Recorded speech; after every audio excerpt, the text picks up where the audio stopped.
C'est vrai que j'avais dit que j'allais me couper les cheveux après les Jeux si on était champion. Ah.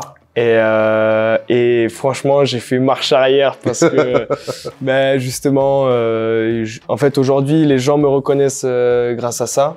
Les gens, je pense, veulent me voir avec les cheveux longs. C'est mon opinion. Je pense que c'est à débattre. C'est à débattre. Je pense que c'est à débattre. J'ai eu peur, j'ai cru que tu allais me sortir une tondeuse et que...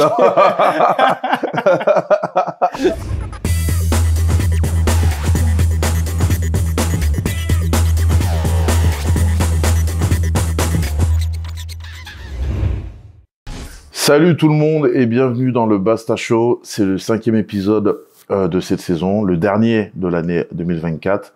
Alors on a beaucoup parlé du 15 de France durant cette tournée, mais on était obligé de revenir quand même sur la sensation pour moi de l'année, sur l'été magnifique qu'on a eu avec les Jeux Olympiques. Avec nous aujourd'hui, Stéphane Parez. Comment tu vas? Ça va super, et toi? Bah ça va. Tu nous as ramené un petit cadeau. Un petit cadeau, elle est pas en chocolat celle-là. Ouais, tu m'étonnes. Bon, comment ça va? Comment se passe, on va dire, cet après Jeux Olympiques? Mais écoute, c'est quand même très spécial. Je t'avoue que on a des sollicitations un peu de partout. Ouais. C'est nouveau pour nous. On est attendu aussi en ce début de saison, justement pour performer, parce que on a à cœur aussi de montrer que l'équipe de France elle a franchi un cap et que le rugby à 7 peut être présent dans tout le panel du sport français et voilà, c'est pour ça qu'on a à cœur de bien performer. C'était quand même une année de ouf. T'as déjà Los Angeles. Ouais. Madrid, en plus chez toi. Ouais, c'est clair. Voilà, Madrid et les Jeux. Est-ce que si on t'avait dit ça en début d'année, t'aurais cru vraiment je suis sûr que t'aurais signé. Ouais, j'aurais signé. Bien sûr que j'aurais signé 1000 fois, mais ouais, non, je pense que si on avait écrit cette histoire en début d'année, je pense qu'on n'aurait même pas pu la faire aussi belle. Donc, je pense que on n'était pas loin de gagner un tournoi. Mais de là à gagner Madrid et les Jeux Olympiques, c'était l'objectif. Mais voilà, tu sais très bien, faut essayer de se mettre des objectifs qui sont presque inatteignables parfois. Mais voilà, on savait qu'on allait gagner un tournoi cette année-là. Et une fois que tu gagnes un tournoi, tu peux gagner n'importe lesquels. Ouais. Et là, c'était les bons. Donc non, ouais, c'était quelque chose d'énorme. Là, on sort de cette tournée du 15 de France. On a beaucoup parlé d'Antoine Dupont, on est obligé de parler de lui. Quel impact et quel rôle il a eu dans cette campagne, dans cette année à la course, on va dire, au JO? Je pense que, au-delà du fait qu'il ait apporté énormément de regard sur nous, de lumière sur notre sport, je pense qu'il a amené tout ce qui le représente, un peu énormément d'humilité, beaucoup de précision, quelqu'un qui a envie de performer.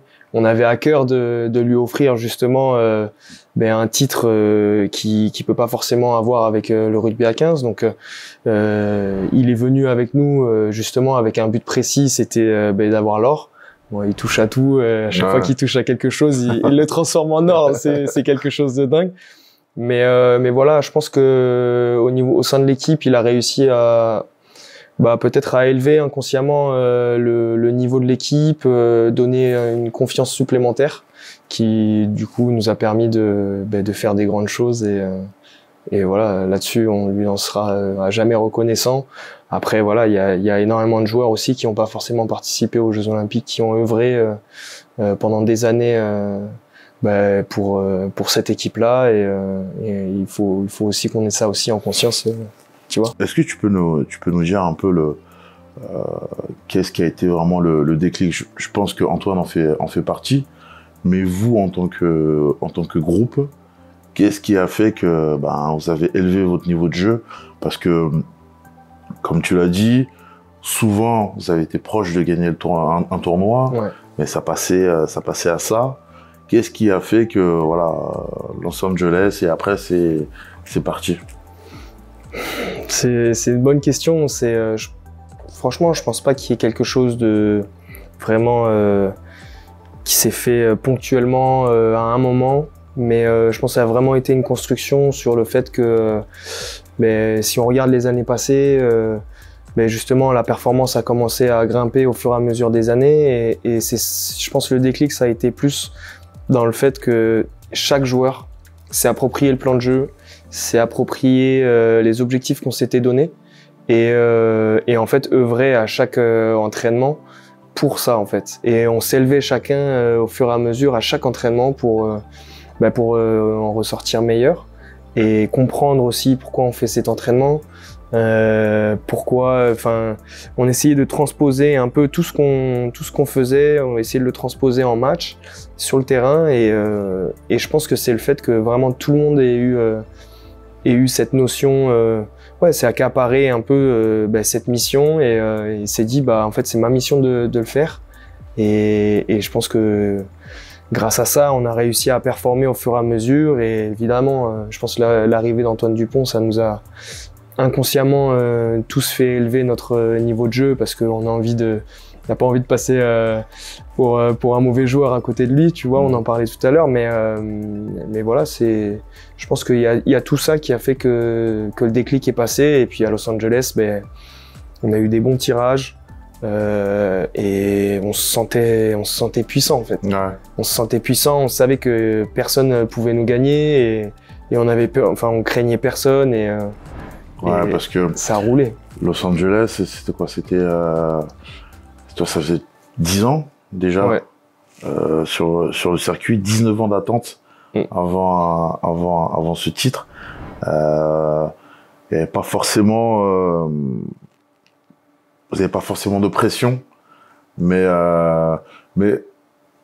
parce que 10 ans c'est long.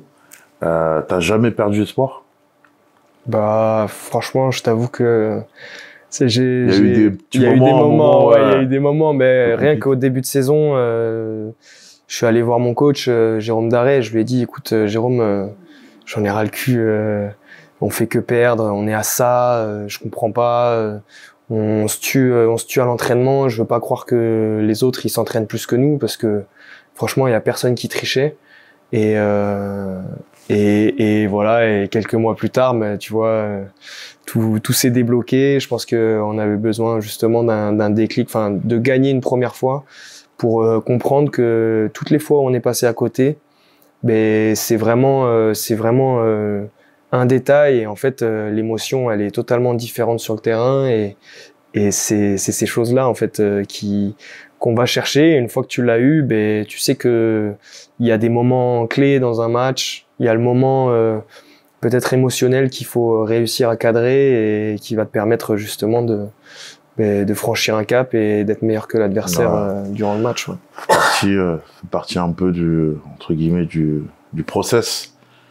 Enfin moi je fais le parallèle plus avec Toulon. Ouais. Ce qu'on oublie c'est que avant qu'on fasse par exemple le doublé en 2014, on avait perdu 3 finales. On avait perdu Challenge en 2012, le top 14 contre Toulouse. L'année suivante, on gagne en Coupe d'Europe, mais on perd top 14 contre Castres.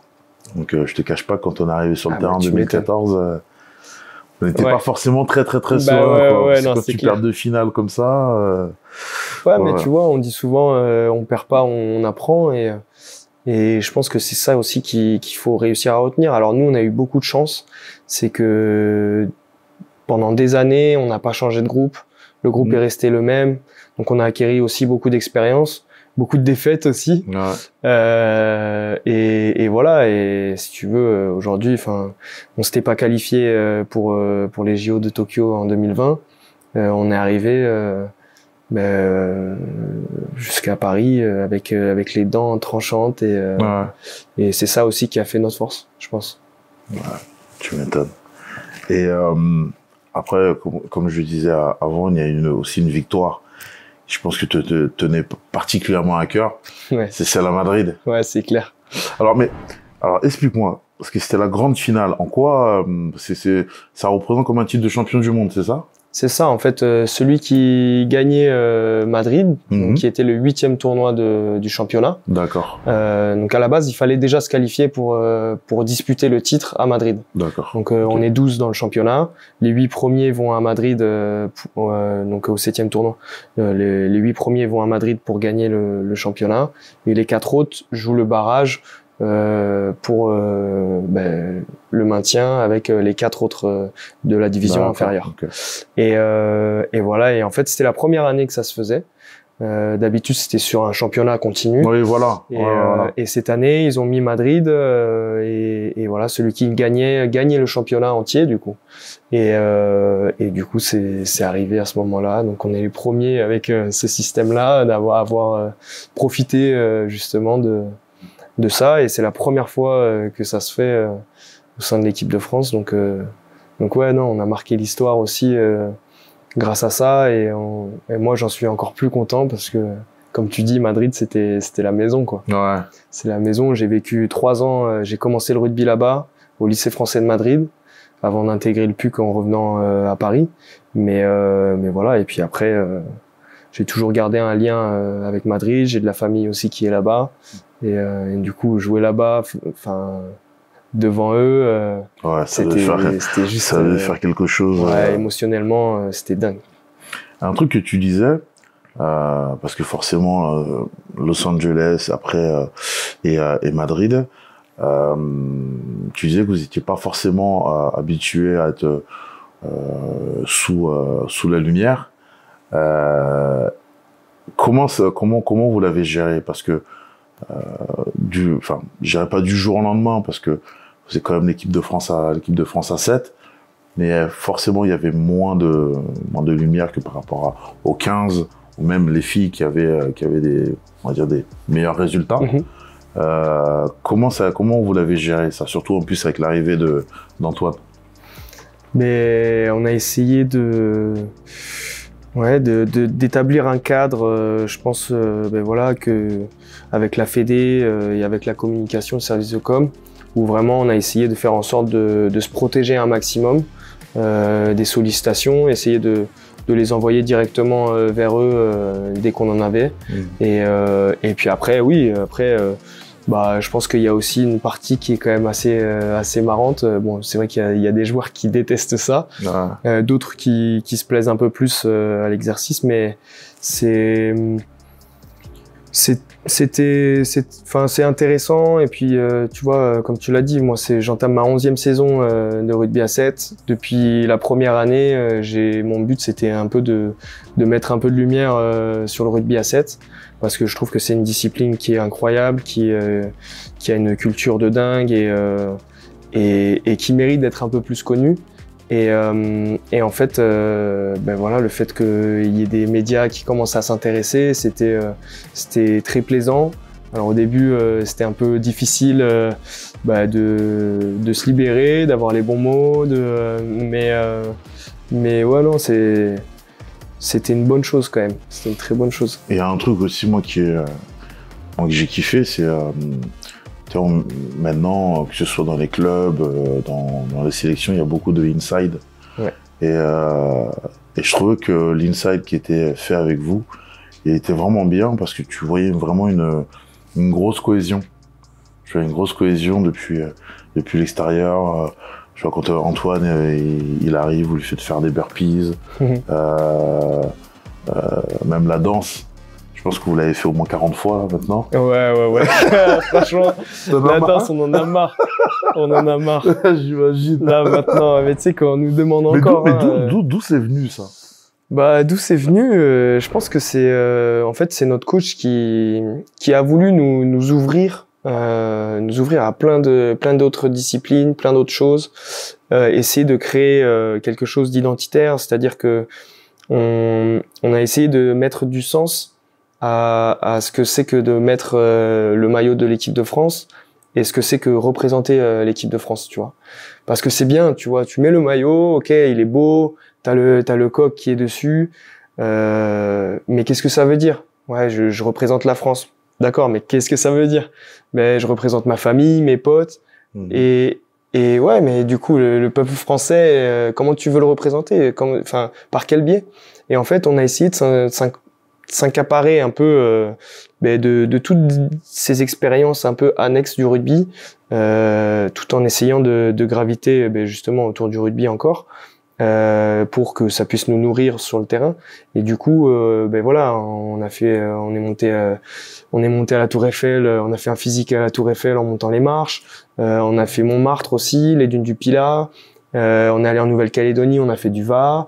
Enfin, il y a énormément de choses qui ont eu du sens, et du coup, la danse en a fait partie aussi, parce que c'est quand même assez physique. C'est un sport, franchement, pour moi, c'est un sport, et encore plus quand on s'est rapproché du cabaret du Moulin Rouge avec les danseuses.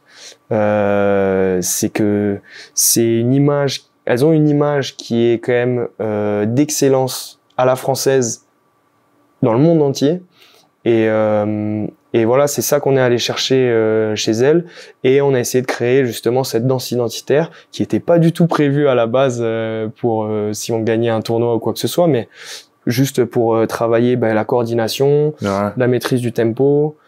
C'est aussi un travail de pliométrie, parce que je peux te dire que les premières fois qu'on a fait des séances de danse, on avait les mollets, les péronés, mais en feu.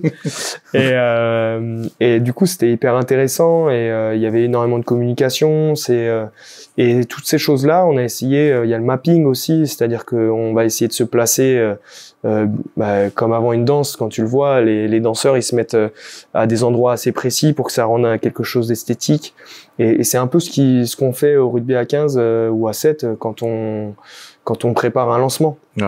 Finalement, tout le monde est assez calé, ça se joue au centimètre, au pas près, tu vois, le timing et tout, tu vois. Donc c'était tout ça qu'on est allé chercher avec la danse. Et voilà. Et puis du coup, on a essayé de construire une danse au fur et à mesure. Donc là, on a mis que la moitié de la danse, parce que l'autre moitié, on la maîtrise moyen encore. Enfin, il y en a qui le maîtrisent un peu moins. Donc on a essayé d'être sur quelque chose de sûr. Mais je t'avoue qu'on s'attendait pas à danser des millions et des millions de fois après ça. Donc non, on s'est amusé, et c'était vraiment chouette. Ouais, bah c'était cool. Moi, je vous la laisse. Hein. J'ai les genoux. T'es pas un danseur ou quoi? J'ai les genoux flingués, moi. J'aurais bien voulu. Franchement, je te la prends, et la prochaine fois, tu l'as fait. Allez, ouais, je vais demander aussi à Ryan ben voilà, parfait. de me la faire. Mais on va revenir un peu, tu vois, sur ton rôle durant cette compétition. Vous étiez sur le même poste en plus avec Antoine. Ouais. Et au final, vous étiez vachement complémentaires. Parce que c'est vrai qu'au début, c'est vrai qu'il commençait, et il avait pas forcément la caisse pour vraiment, on va dire, tirer 100% de ce qu'il pouvait apporter. Et on le voit là rien que sur la finale, c'est toi qui commences, et il arrive pour finir le boulot. Est-ce que vous avez justement en ce sens-là, vous avez développé une relation particulière, étant donné que vous étiez tous les deux sur le même poste? Tu vois, forcément, t'as dû forcément l'aider, parce qu'on a beau dire ce qu'on veut, mais le 7 et le 15, c'est totalement différent. C'est quand même assez différent. Comment votre relation a évolué au cours de cette année? Bah, ouais, Antoine, forcément, quand il est venu, comme n'importe quel joueur de rugby à 15, quand il vient à 7, il a un temps d'adaptation. Forcément, la façon de jouer est quand même totalement différente. La circulation de la balle peut surprendre. Même défensivement aussi, les courses sont différentes. Et qui plus est, notre rôle qui est en tant que libéraux, c'est quelque chose qui est encore un peu plus particulier. Donc voilà, j'ai essayé de l'aider un maximum avec le plus de tips possible. Après voilà, c'est quelqu'un de très intelligent qui arrive à comprendre très vite les choses, et il me challengeait même sur quelques questions auxquelles j'avais pas forcément réfléchi auparavant, mais voilà, je pense que la relation, elle s'est faite naturellement, que ce soit avec moi ou avec les autres. En tournée, on était en chambre aussi ensemble au début. Donc voilà, on a appris à se connaître.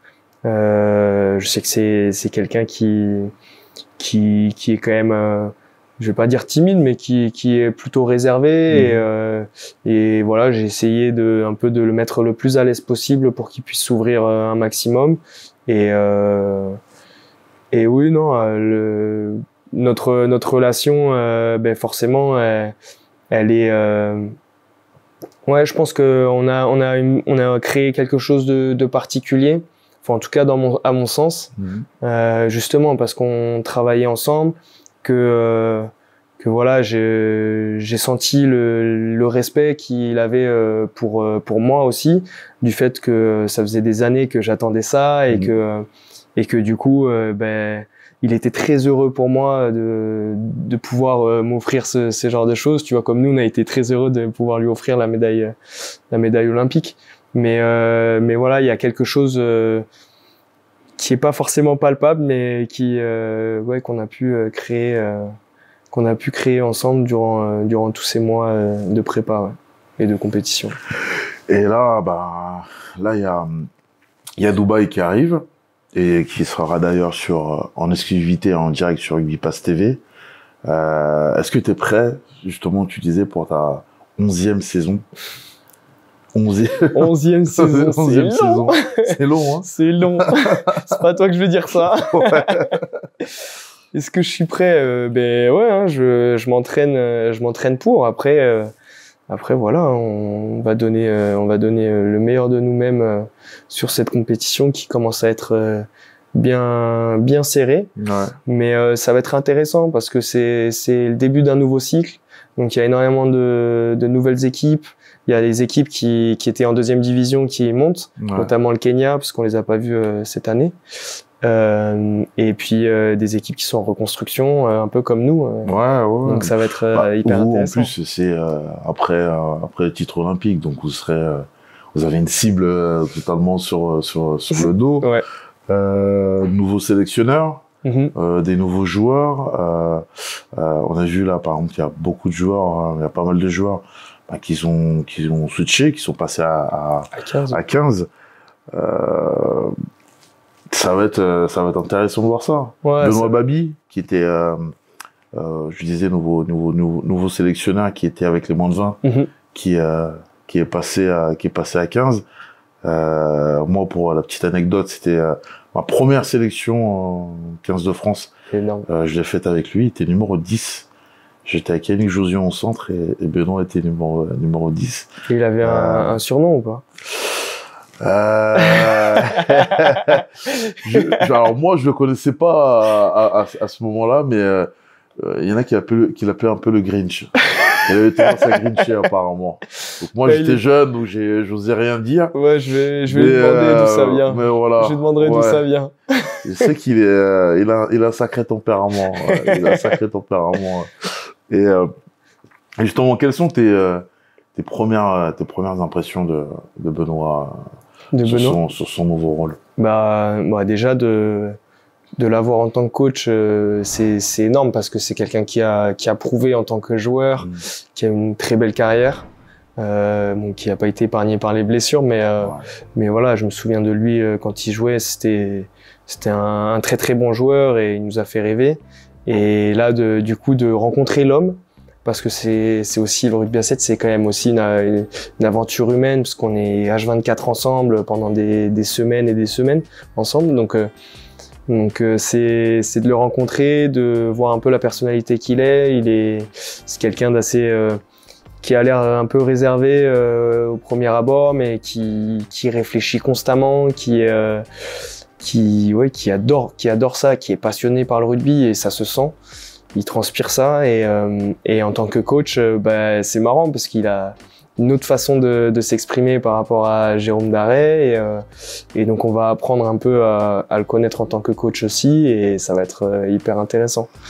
Ça va être hyper intéressant parce que finalement, lui, il n'a pas forcément d'expertise au rugby à 7, mais il a une expertise qui est du rugby à 15 C'est un joueur qui est hyper technique, qui nous apporte énormément sur ce côté-là.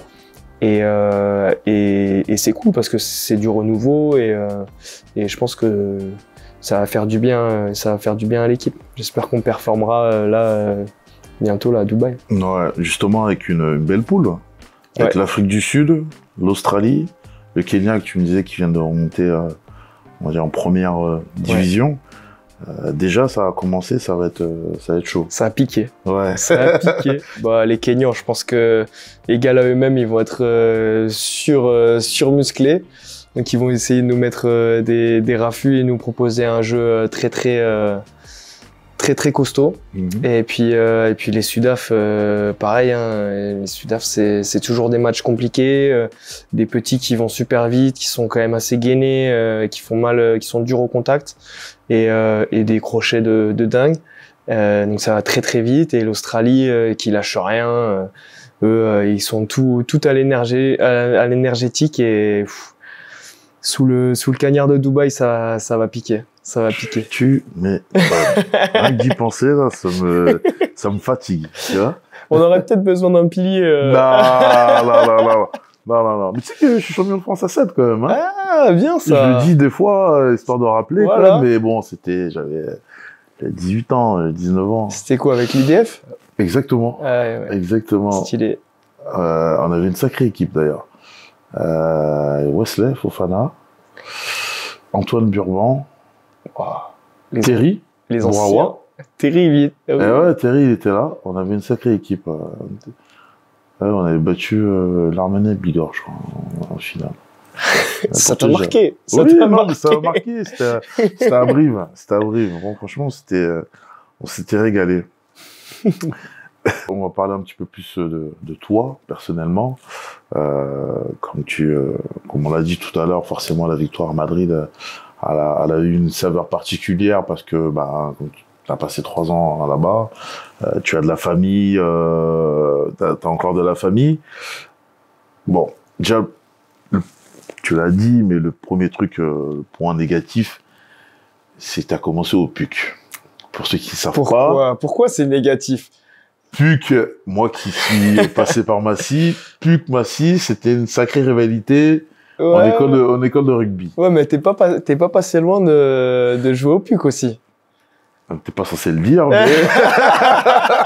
Non, mais t'as fait ton choix. Non, c'est vrai que j'ai failli... j'avais le choix entre le stade PUC et Massy. Et c'est vrai que je suis allé à Massy. Le PUC était entraîné par Mathieu Roure. Qui, je crois qu'il a fait du 7, lui aussi. Mathieu Roure, c'est vrai que j'ai failli passer par le PUC. Mais non, mais après... la raison m'a fait aller à Massy. Après, voilà, on est des clubs franciliens. Je pense que faut se serrer les coudes. Tu vois, c'est avec l'Île-de-France mais pas trop quand même. C'est avec l'Île-de-France que t'as été champion de France. Ouais, j'avoue. Et il y avait des Pucis dedans. Pas mal de Pucis, dont Antoine Burban, même si il a fait toute sa carrière au Stade Français, mais qui, quand je l'ai connu, il était au PUC. T'es passé par le Racing. Aussi. Une année, Une année? Ouais, le Racing. Un grand chelem avec les moins de 20 en 2014. Ouais.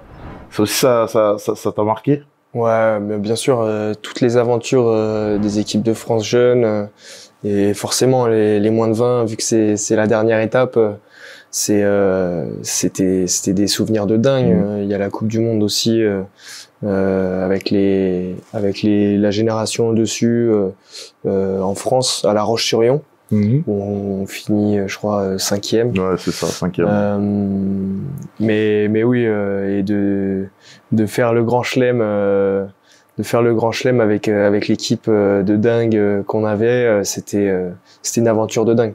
Après, je me suis blessé aussi avant la fin de la compétition, mais c'était quand même. Et tu jouais ailier à ce moment-là. Ouais, mais tout le parcours dont tu as parlé, j'ai essentiellement fait que de l'aile.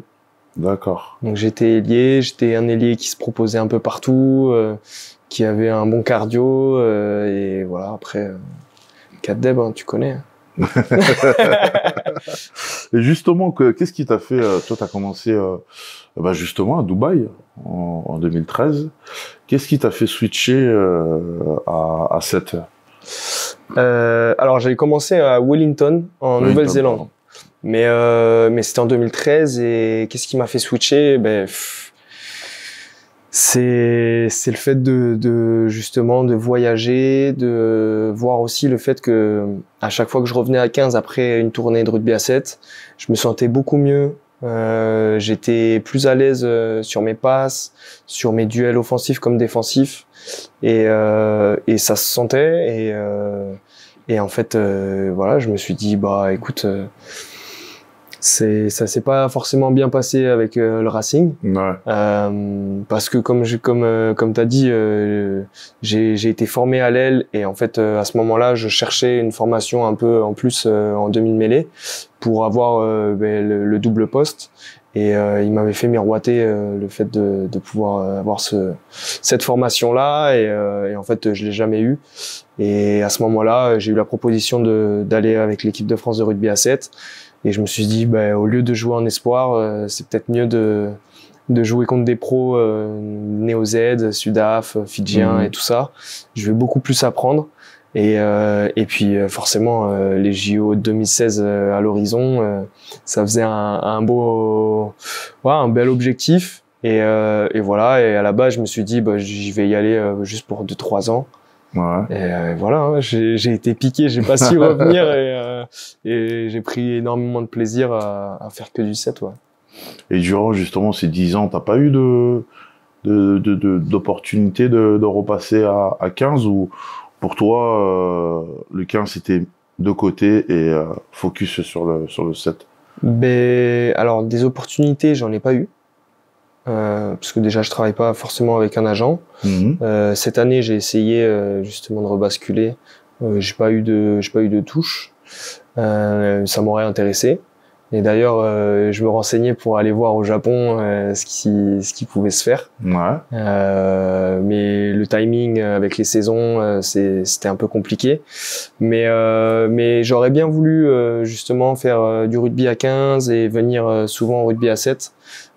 Pour justement matcher peut-être un peu plus parce que voilà, nous notre saison elle commence en début décembre et elle se termine début juin et on reprend la saison en septembre, donc il y a un long moment où en fait je pense que de passer à 15 ça me permettrait de matcher, de m'entraîner différemment et me donner peut-être de l'expérience en plus et j'aurais bien aimé faire un peu des deux. Ouais. Bon, ça s'est fait comme ça, écoute, je suis quand même très content. Et justement depuis Wellington et non Dubaï, 76 tournois, ouais. 104 essais, c'est félicitations. Merci. Mais on me dit dans l'oreillette, je peux pas dévoiler ma source, ce n'est pas le seul record du tournoi dans la famille. Ah. Tu passeras le bonjour à Julien Condelon. Ouais, ça marche. Alors, je sais que ton père, il a fait tous les déplacements. Mais Une grande partie en tout cas. Il en a fait même plus. Oui. Ah oui, il a fait plus de déplacements que moi parce que en fait, si tu veux, il prend ses billets à l'avance. Et il est arrivé que j'étais blessé, que je pouvais pas faire le tournoi et que du coup, il a fait quelques tournois où j'y étais pas. Ouais. D'accord. Donc lui, il adore voyager, il a toujours voyagé dans sa vie. Et aujourd'hui, il a la retraite, donc il se régale à me suivre partout. Il m'a suivi depuis que j'étais tout petit.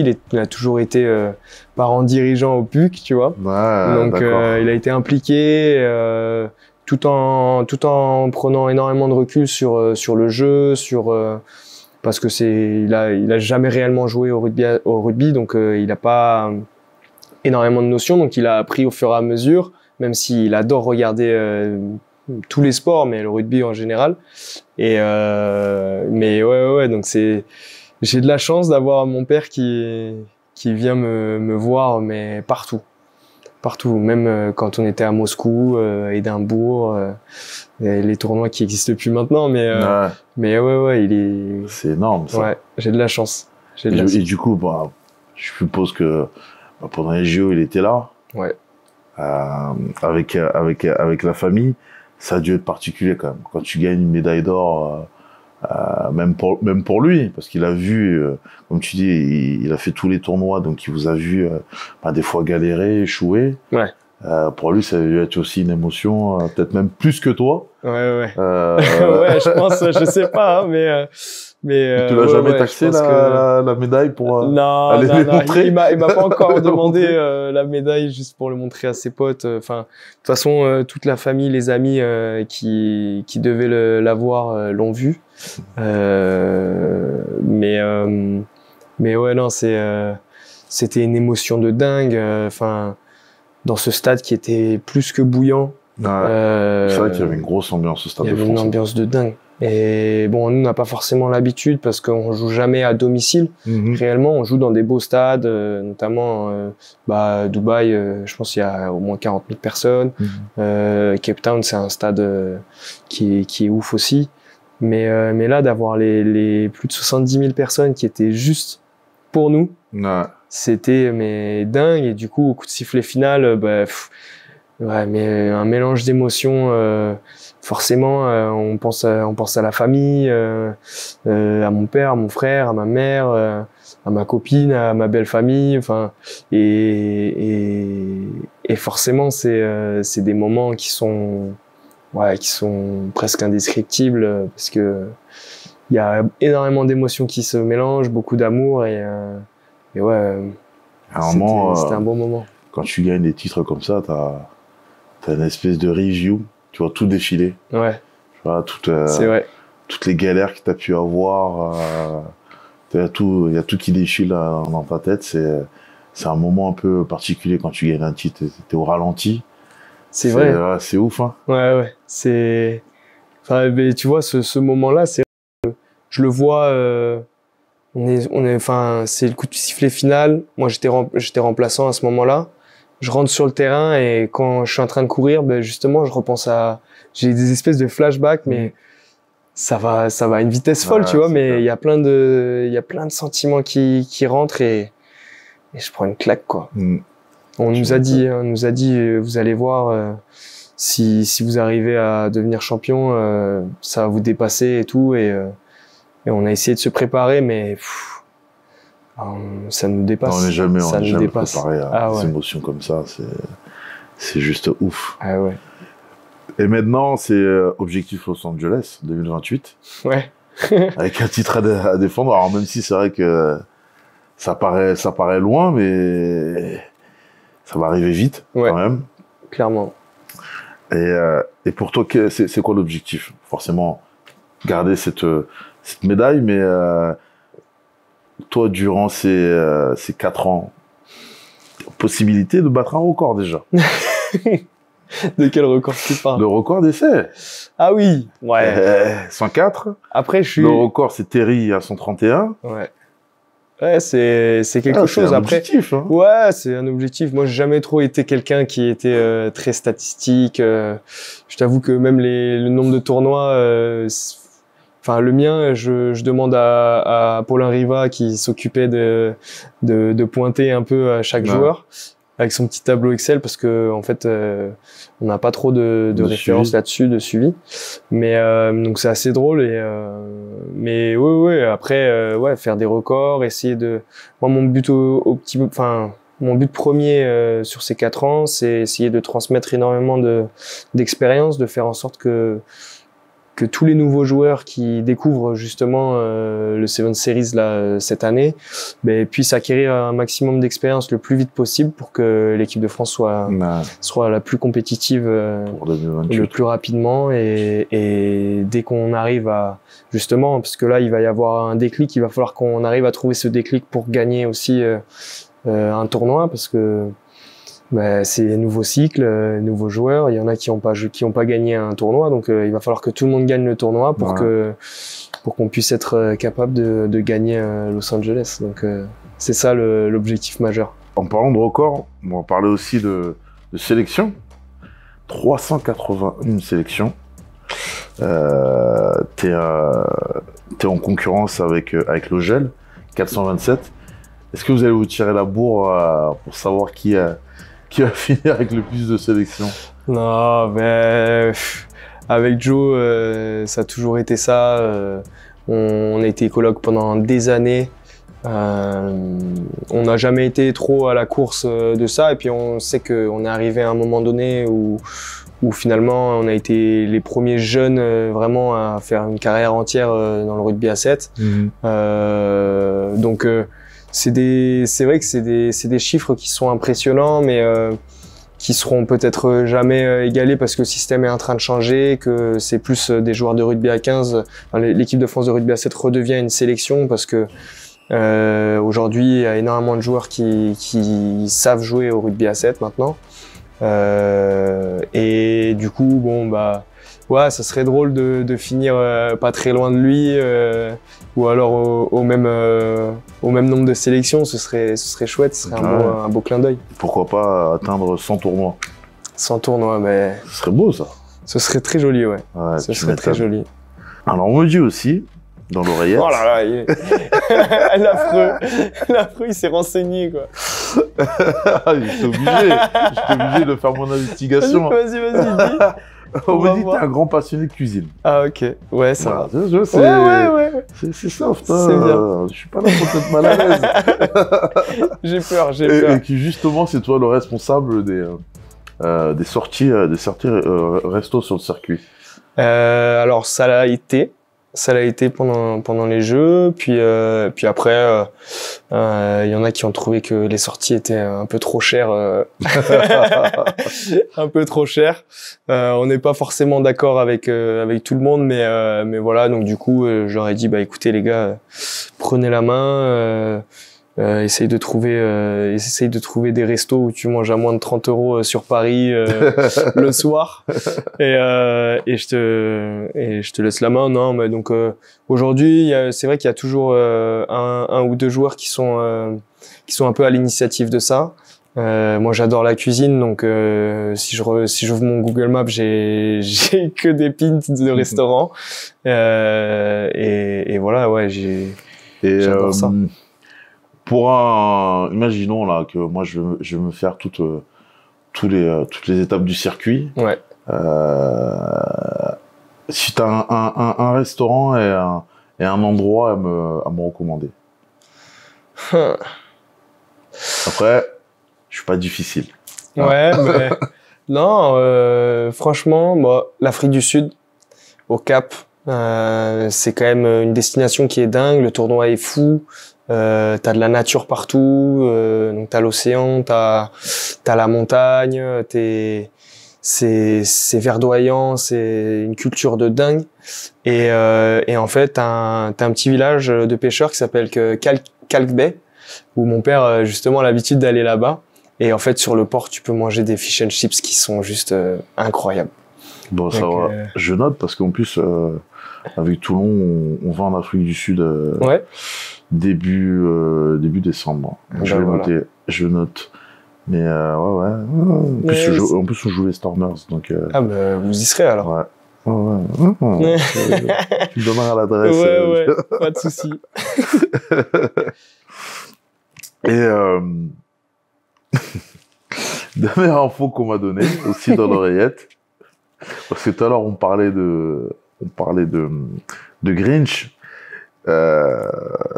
Mais apparemment, tu serais vraiment quelqu'un, en tout cas, devenu avec le temps, l'âge, de très impatient. C'est bon, je sais qui... C'est bon. Ouais, Jus, franchement, c'est pas cool ce que tu fais. Je me dis que quand lui, il était joueur et qu'il était, plus âgé, tu lui faisais la réflexion, il dit calme-toi, t'es trop impatient, tu fais que râler, et que maintenant c'est moi, c'est toi dans ce rôle-là. Ouais, j'ai l'impression que l'âge nous rattrape, et les choses, ouais, on est un peu moins flexible. Bah ouais, effectivement, c'est vrai que Julien Candelon, quand il est venu à 7, on est arrivé en même temps à peu près. Lui, il avait passé la trentaine. Moi, j'avais 19 ans. Et effectivement, bon, il a eu son expérience, etc. Mais il était moins tolérant sur certaines choses et sur les choses qui n'étaient pas forcément très carrées, où il fallait s'adapter à un minimum. Et c'est vrai qu'il avait l'habitude de râler pour rien. Et un jour, je suis allé le voir. Je lui ai dit non mais tu vas arrêter de râler. C'est quand même incroyable quoi. Tu fais que râler. Et un jour l'année dernière là, il est venu me voir et il était juste à côté de moi parce que j'étais en train de râler justement. Et il me dit hey, tu te souviens de la fois où tu m'avais dit ça et tout. Et ben là c'est exactement ça. Et c'est vrai qu'il y a des phases qui sont un peu difficiles. Où effectivement il faut réussir à s'adapter et à faire le dos rond pour que toute la charge de travail ou alors l'entraînement puisse se dérouler de la meilleure des façons, même si c'est pas forcément très très bien. Et bah voilà, il y a des moments où je craque un peu et j'ai le franc-parler assez facile, donc ouais c'est il m'est arrivé pas mal de fois de râler, ouais. Ouais, ça va, bon, moi je peux rien dire là-dessus, ouais. Je pense que tu trouverais beaucoup de personnes qui te diront pareil de moi, donc... Ouais, je vais mener ma petite enquête aussi. Bon, moi, c'est toujours justifié. Bon. Puis t'as toujours raison. Voilà. Et voilà. Et on va finir avec une question d'Antoine Zegdar. Il nous a envoyé un petit message. Où est-ce qu'il est, ce vieux? Salut Mathieu, salut Steph, j'espère que vous allez bien. Steph, j'avais une petite question pour toi. Oh là là, ça fait quelques temps maintenant que tu laisses pousser ta belle crinière. Pourtant, tu avais parlé de quelque chose qui allait se passer post-JO concernant tes cheveux. Voilà, est-ce que tu peux nous donner quelques explications et nous dire où ça en est? Je vous souhaite une bonne journée. Ciao, ciao les gars. L'enfoiré. Alors? L'enfoiré. Écoute, ouais, c'est vrai que j'avais dit que j'allais me couper les cheveux après les Jeux si on était champion. Ah. Et franchement, j'ai fait marche arrière parce que, ben justement, en fait aujourd'hui, les gens me reconnaissent grâce à ça. Les gens, enfin, je pense, veulent me voir avec les cheveux longs. C'est mon opinion. Mais oui, je pense quand même qu'il faudrait... Je pense que c'est à débattre. C'est à débattre. Je pense que c'est à débattre. Je pense que c'est à débattre. On fera un petit débat et on te dira ouais, le résultat. Non, après, moi, résultat des votes. Franchement, là-dessus, moi, personnellement, je pense que j'aurais bien aimé pouvoir les couper pour marquer un changement, etc. Mais on m'a fortement déconseillé. Et puis ouais, c'est vrai que ça m'embête de pas honorer mes paroles là-dessus, mais là-dessus je pense que je vais devoir retarder un peu la tondeuse. Bon, ça va. J'ai eu peur, j'ai cru que t'allais me sortir une tondeuse et non.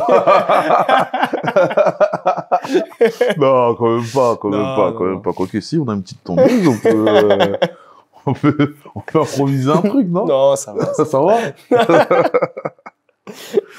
Bon, bah, c'était une belle petite pièce pour finir. Merci à toi. Merci au Hangar Y qui nous ont accueillis aujourd'hui. Nous, on va te retrouver sur les étapes à 7 qui est diffusée sur Rugby Pass TV en plus. Ouais. Donc, on a la chance. Et quant à moi, je vous dis en 2025 pour une nouvelle saison du Basta Show.